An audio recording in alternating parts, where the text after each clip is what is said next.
What's going on, Paisanos? V here, coming at you guys, well, with another market watch today. Paisanos! Listen, guys, common question of the day. Are you going to be buying Legendary Duelist Season 1 Booster Box? And let me know, are you going to be buying sealed? You're going to buy a case? Are you going to buy a full display? Or are you just going to do, basically what I'm probably going to do is going to be buying maybe a couple of packs for the funsies, a couple little boxes for the fun, or we're going to have a good time, and then buy what you actually need on TCG player. I mean, that's basically what I'm going to be doing. Guys, if you're new to the channel, please make sure to hit the subscribe, like, and comment down below. Let me know. Guys, I put no ads in these videos, and the only thing I care for what you guys doing is hitting the like, hitting subscribe, the little notification next to it to let you know when I do these videos, as well as commenting and having that communication within the community. So looking at Legendary Duelist Season 1, a full display is $100. What are you getting for $100? I mean, I don't see it. I mean, don't get me wrong, I'm really excited about Ancient Gear Fusion, cards to $10, just buy it individually. Crystal Bond, is that the money card of the set? Because it's Crystal Bond. It's not even good for Crystal Beast. I mean, Crystal Beast players want it, if there's any Crystal Beast players around. I mean, I'm excited to see Crystal Bond get reprinted. I personally have a Crystal Beast deck. I would like to throw it in there, maybe do a deck profile about it, but we're not talking about Meta Crystal Beast, unfortunately. We're just talking about a card that looks good for a deck that almost nobody plays, not even the casual sphere. Look at the rest of the cards we got. We're getting Millennium's Ice Restrict as a reprint. Finally, this card needed a reprint. The problem with Millennium's Ice Restrict, I feel like, is that with Instant Fusion at 1, this card isn't good, it's just decent. I mean, once again, we got Instant Fusion at 1. You get Instant Fusion, Thousand Restrict, take your opponent's monster, sack it off, and go Millennium. Is that, like, am I getting it wrong? Maybe, okay, Instant Fusion with Millennium's Ice Restrict, I'm sorry. Not for Thousand Restrict. You can do that too, I guess, but we only got 1 Instant Fusion. That's probably my biggest gripe against this card getting reprinted. It's just too late, Konami. Like, you missed a beat on a card that if you had reprinted when Instant Fusion was at 3, would be a big deal. The fact that it's at 1, it's good. Thank you for finally giving us a reprint, but this is not going to be one of the selling points of this set. It's just not going to happen that way. Looking also at Kakuna Ultra Evolution, I'm kind of excited about this because I've been wanting this card for a while. It was hitting over like $35, now currently listed for the reprint. The secret reprint, by the way, it's about $6. Way under its currently $8 market price. And I like Kakuna Ultra Evolution. I like the fact that this card can be used in Inzectors, a deck that's doing nothing. Konami, what are you doing? Like, do we need to have a powwow about how, if you're going to release these great cards, can you at least put it in decks so YuGiOh players can buy it? Now, I know Konami's not having any sanctioned organized YuGiOh play. I get that. And I know collector YuGiOh players are going to be everywhere. YuGiOh players are going to be trying to fit out deck cores. That's why they're probably going to want Kakuna Ultra Evolution, as well as Ancient Gear Fusion and even Crystal Bond. I get that. But if you still want to provide that, I mean, this set was made 6 months ago. So there's a good chance 6 months ago, Konami, I'm going to throw it out there, didn't care about this pandemic. Maybe they did, but not to the extent of they're going to go, yeah, this is going to be something for those competitive YuGiOh players. For casual YuGiOh players, they're not really going to buy these cards. They'll wait till the value goes down. If anything, they'll buy the singles on the market. And for collectors YuGiOh players, once again, they're not buying this. So my confusion about this set, I guess, is who is your target demographic or target player base to sell it to? Competitive players don't care about it. Collectors, for the most part, don't care about it because they already have the original print version of these cards. So an ultra rare Crystal Bond means nothing to a collector. And for a casual, they're not going to spend this kind of money on this product. And then they don't really care about the majority of those cards. And the ones they do care about, they'll buy for the singles. So I don't know if Legendary Duels has a hidden gem in it. I still have to look over the set, to be honest with you. But front end, right off the gate, I don't really see it. I don't really see the excitement. YuGiOh players are going to buy singles because no one's buying a full booster display of Legendary Duels. It makes no sense. Next, guys, Madolche Messenger Lato. So this card is a Lato money. Only rare at Abyss Rising, only printing, with a 3,070 cent market price. It's roughly around $6. After that one's gone, it's $9. This card was $40 yesterday. $40 from Madolche Messenger Lato. I don't know why. It's just, I mean, it's an old rare, I guess, and that might attribute to the card's price point, but it just makes no sense. Next, guys, Trishula. In fact, we got Ice Barriers winning the Structure Deck, Starter Deck Tournament, whatever it's called. I personally didn't look into it. I just care about who's the winner. Because just looking into it and voting, I mean, to be honest with you, it doesn't matter. There's nothing that I was really interested in. The last one had Shadows, and I was like, oh, Shadows, easy mode. But this one, the decks that they had wasn't something I cared about. I mean, don't get me wrong, I hate these decks. I just didn't care about them as much to really go in and vote or anything like that. Cyber Dragons got second place, so we might be getting Cyber Dragons getting another Starter Deck again. I feel like Konami gave bad choices for the art types. They could have had infinitely better art types. I mean, think about it. How cool would it be for Konami to have insects in there, or insects in general, and then release a legendary duelist with Kakuna Ultra Evolution? You see, that would have been a little bit of back and forth kind of deal. And you players probably would have voted on that, but your choices weren't that good. I am excited for Ice Barriers, and looking at some of the prices, I think everyone else is, because Duel Terminal 4, Trisha Dragon the Ice Barrier, with a $150 market price, well, you got, it's roughly, it's not that, it's $400. $400 for this card. Are you kidding me, bro? Now, don't get me wrong, I own one of these. I'm excited that it went up in value. Great. But yeah. Oh, by the way, Ultimate Rare Traditional Dragon of the Ice Barrier with $101 market price is roughly $225. So these cards are starting to go up in value. I mean, they're going up before, but now exponentially more because it's an Ice Barrier card. Bionic Dragon Ice Barrier DT with a $30 market price is roughly around $34. It quickly goes to the 40, by the way, once it beats that 13 war for Bionic Dragon Ice Barrier. It's just insane how these cards are so expensive, and they're gonna get higher, by the way. They're gonna get higher. They're gonna get bought out. Dance Princess of the Ice Barrier at Star Trek Blast Super Rare has been completely and utterly bought out. I mean, cleaned. And that's a Super Rare only at Star Trek Blast, against Star Trek Blast.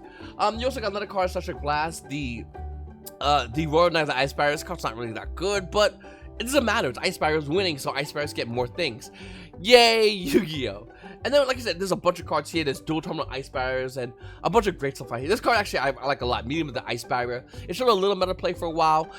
Dual terminal 2 versions with a $4 market price is roughly around, well, it's only listing for $20 for this card. So, it's pretty good, if you ask my opinion. So, I think Ice Barriers definitely go up in value, makes sense, but it's all hype. Majority of this is going to be hype. Don't get me wrong, I think Bionic might maintain a high value. Trisha's definitely going to maintain a high value. We know this already. Maybe other ones like Dularan and Gugnir, sure. But the rest of this Ice Barrier stuff is probably going to be going down in value. So if you own high rarity Ice Barrier stuff, sell it. Sell it now. It's not going to get any higher. Next, guys, we have Toon Chaos. And I just want to point out the fact that the market is still readjusting. It's constantly readjusting and stuff. I mean, Pot of Eyes is $120, and it's just going down more and more and more. Other cards are just going down. And Toon Chaos is going to get a reprint in August. Now, the question is Toon Chaos going to get the collector's rares in that reprint? Is it going to be an unlimited number of collector's rares? We actually don't know anything about that. We have zero idea. And if there's no collector's rare in Toon Chaos, would you buy? The answer is no. I already know.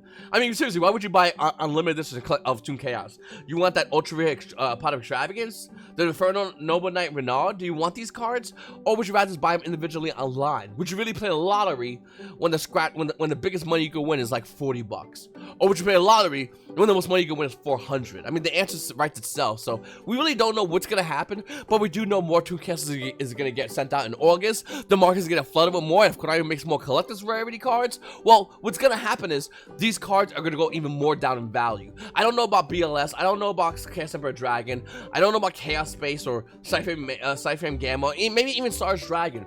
But the rest of the cards, I'm worried about, especially if you're holding on to place on a Pot of Extravagance. This is another reason why I haven't bought mine yet. I want it, personally, but I'm not going to spend this kind of money knowing this card's not going to maintain its price point. That's a silly notion. And by the way, speaking of Stars Dragon, the Dual Genesis Stars Dragon with a $163 market price. Oh, my mouse. Did my mouse just die? This is a brand new mouse, by the way. The Razer Mamba Elite. My keyboard works, my mouse just died. Mid-video. Alright. It's not turning on.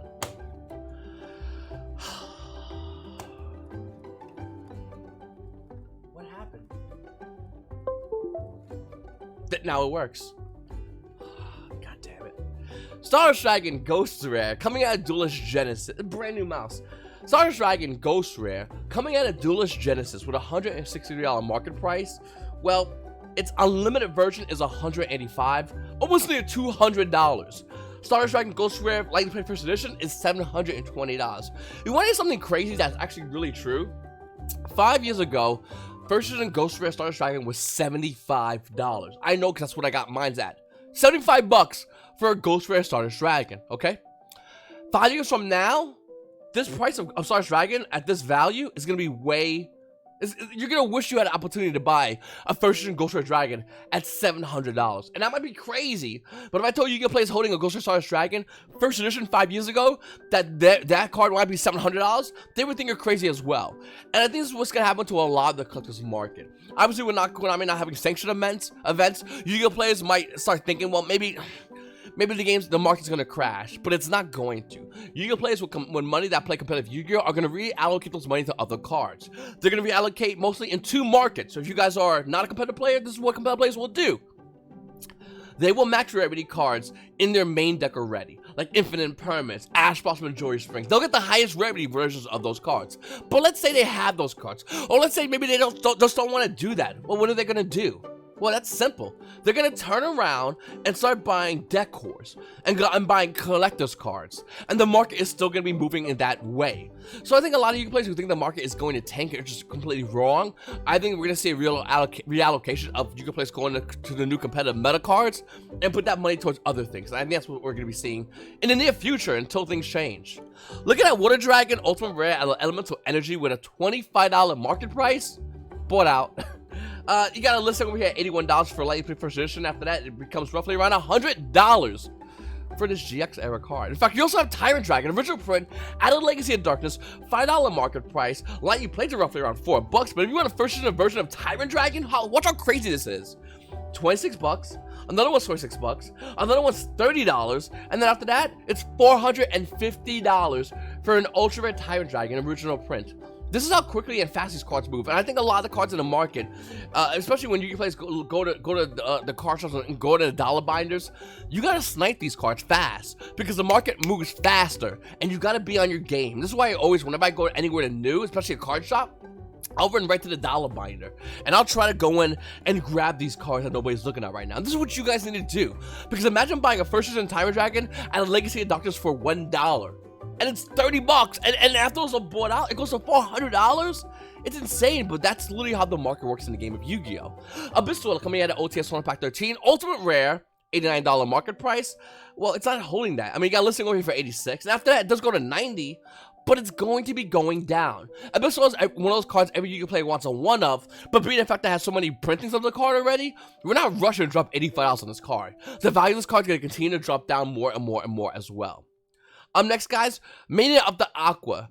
So, the casual / collector Yu-Gi-Oh market is buying random waifu cards. I mean, we've been noticing this for a while.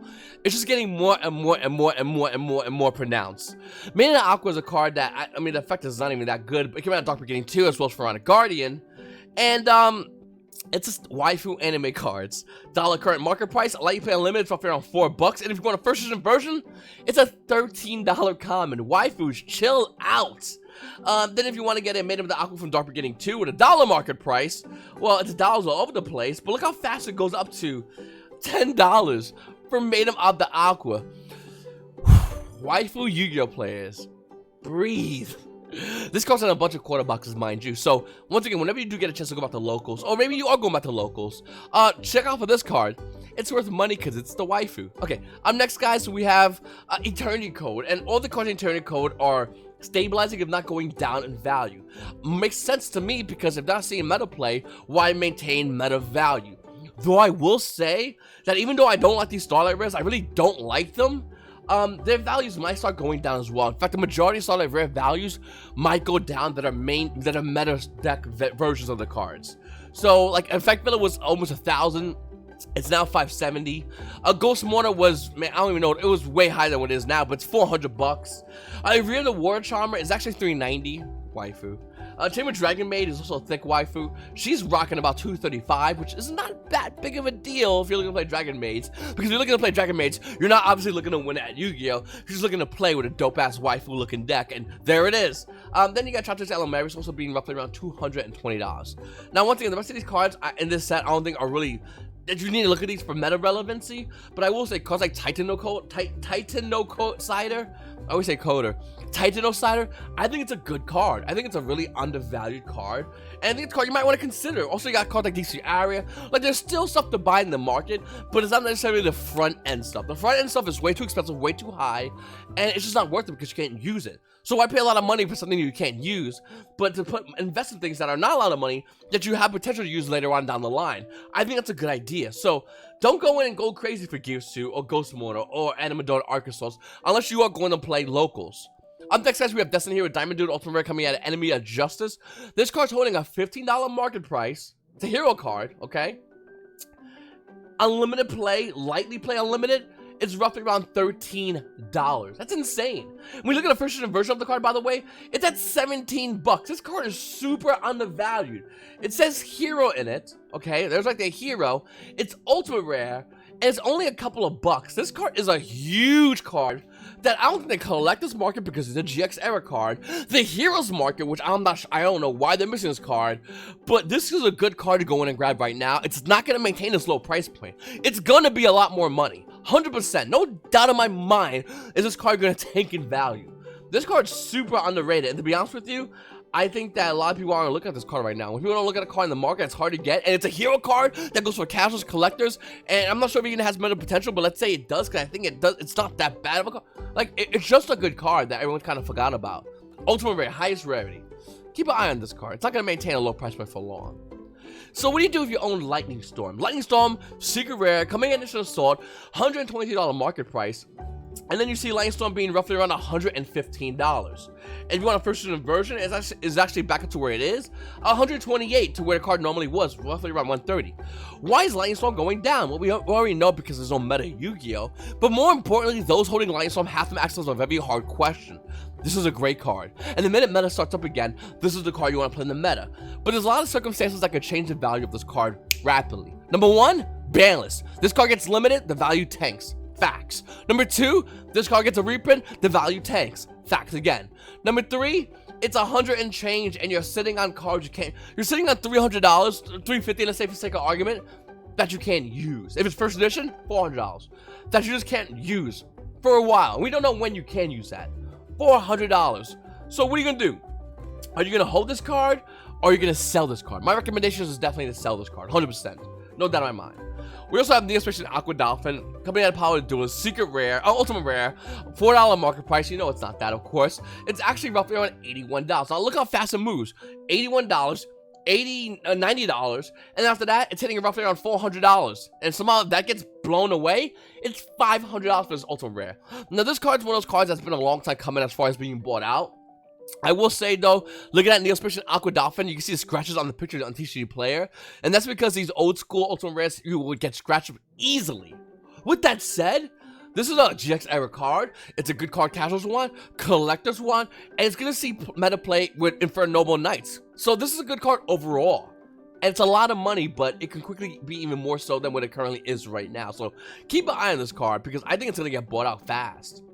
We also have Mass Hero Dark Lord, Ultimate Rare coming out of OT Storm Pack 1, $161 market price. This card's at $200. If anyone says, that's not that really blows my mind.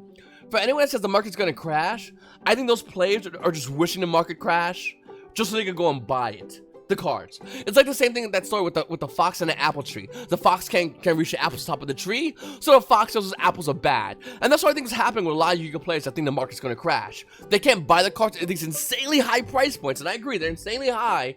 So they say the market's gonna come down, so then they'll be able to buy. And they pass that mentality of the market's gonna crash, the market's gonna crash. What we would say is Yu-Gi-Oh players fearfully sell, and that's what they want. They want to panic sell. But it's just not gonna happen. I can make videos all day long and talking about how people are gonna panic sell. Every Market Watch channel, every Yu-Gi-Oh player can say that, but no one's throwing away Master Hero Dark Lord and selling it online. It hits all three markets perfectly. And when you got cards that do that, or when you got your cards that are meta relevant, that are expensive, Yu-Gi-Oh players might not buy that, but they're gonna turn around at the end of the day and still buy cards like Master Hero Dark Lord Ultimate Rare. They want to get their hands on these hard to get cards because the rarity whole motto is always, if it's hard for you to get, I want it ×3. That's how it works in this game, and I think that a lot of people are just either lying to themselves or purposely trying to lie, hoping the market will blow up so you can go in and grab these cards as fast as possible. But once again, I think that's just it's hopeful dreams by those who don't have deep pockets. Next, guys, we have Infinite Permanence, original print out of Flames Destruction, something that competitive Yu-Gi-Oh players might start turning to. Infinite Permanence, secret rare, is currently $58,000 in the market. Unlimited copies are roughly around 67, and if you want to purchase a copy, you're looking near $80 for infinite permits. Let me throw something out there quickly. This card was $80 and went down because of the reprint and went back up because we didn't get a ton of reprints. I think the only way Konami can actually, or the market can be lowered by infinite permits, if we see a reprint as a secret rare, which will definitely lower the card's value. It'll still be expensive, but definitely lower it. Or we see like a prismatic rare coming out of Megaton, which would be great. Or if we see a hopefully collector's rares, but that's gonna be expensive. Or Starlight rare, which will also be expensive. I really Ultimate rare and OTS pack, which will make it a lot more easier for Yu-Gi-Oh players to get from the OTS pack than cracking packs of Flames of Destruction. Overall, though, I don't see this card price going down. And competitive Yu-Gi-Oh players, once again, they're not going to go ahead and grab Animador Archosaurus or Gearsu. They're not grabbing those cards anymore. They're done with that. They're going to be grabbing hard-to-get cards. They're going to still put money in the market, just not where you think it's going to be as far as meta-relevant cards, because they know they can't utilize those. But they're going to grab cards that are just hard to get, like Infinite Permits, which is a great staple. Next, we have Magician's Souls. Another card's going to happen, too. Now, Magician's Souls is currently $83 in the market. And there's a lightning play precision version, roughly around $81 with shipping. I think this card is going to go back up again in the future. I think with Legendary Duelist Magical Hero getting a release, it only holds the value down for a short amount of time until you can't go around to your local Walmart, Target, or card shop and buy any more Legendary Duelist Magical Hero. The minute that set is gone, and Konami doesn't have a reprint out, this card price rises. No doubt in my mind this card price rises. There's no way Konami can just hold this card price down for long. So it doesn't, and it needs a meta deck to be relevant in, but this card is very splashable in a lot of decks as we've seen. I think Konami shouldn't do a reprint of this card. It'd be great if they did do a reprint of this card, but until we get a reprint of this card, the Legendary Duelist Magician's Souls is on a timer for between it actually maintaining being at $80 or maintaining being at a higher value. That's just a fact, unfortunately. Hopefully we get a reprint soon, though, because I'm sick and tired looking at this card. We also have IP Masquerade coming out of Chaos Impact with a $40 market price. It's currently roughly at $43. It's starting to go because it's meta-relevant cards, and Yu-Gi-Oh players, even though they want the meta-relevant cards, don't want to pay meta-relevant prices in which this card is currently showing, as well as Ipelusa, the Goddess. Now, this card has an $80 market price. The value is roughly around $86 to $87, but with the reprint in the gold set, I think the value would go down temporarily. And I think since we're not seeing meta-relevant meta Yu-Gi-Oh events, the value will also go down even more so. But that's just it's a lie, and it's an illusion. Just like Infinite Permits, just like Evenly Matched, just like As Blossom and Joyous Spring. If you bring a card and you reprint it, but you don't throw follow-up reprints, and the card's still good, it's gonna go up in value. And I think that might be the case with Appaloosa Boulder Gosh. I really do. I don't know if with the gold set coming out, that's really going to lower this card's price and keep it down for a long while. I will say it will definitely be underneath. Well, this card at one point was what? 100, 120 at one point? And it did go lower from there, which is great. But I don't think it's going to, wherever it goes low, because it's going to go lower, right? Absolutely, with the reprint and no meta events. But I don't know if it's low enough to hold the card's price point down for long. I don't think it's going to be. Anyway, Paisans, I really appreciate you guys watching my videos. Like I said, definitely hit the subscribe button. I greatly appreciate it. Hit the notification when I do have these videos out, because they do come out normally. I'm trying to do anywhere from 8 in the morning to 12 in the afternoon, so be the first one to check these videos out.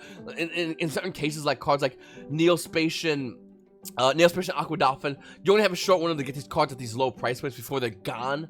So you really want to watch these videos as fast as possible, as well as my live streams, which I do for the most part sporadically right now. But once I get everything situated, I might have a set schedule. I would have to see. Anyway, I really appreciate you guys watching my videos. It's your boy V, and you Paisanos. You Paisanos have a great day.